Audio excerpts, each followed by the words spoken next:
ಕಾಗದದ ದೋಣಿಯಲ್ಲಿ ನಾಕುರುವಂತ ಹೊತ್ತಾಯಿತೆ ಕಾಣಿಸದ ಹನಿಯೊಂದು ಕಣ್ಣಲ್ಲೇ ಕೂತು ಮುತ್ತಾಯಿತೆ ಹಗುರಾದೀತೇನೋ ನನ್ನೆದೆಯ ಭಾರ ಕಂಡಿತೇನೋ ತಂಪಾದ ತೀರ ಸಿಕ್ಕೀತೆ ಮುಂದಿನ ದಾರಿ ನನ್ನೆಲ್ಲ ಕಲ್ಪನೆ ಮೀರಿ ಇನ್ನೊಂದೇ ವಿಸ್ಮಯ ತೋರಿ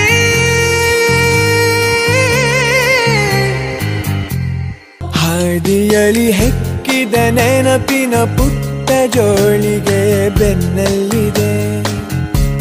ಆಡದಿರೋ ಸಾವಿರ ಪದಗಳ ಮೂಕ ಸೇತುವೆ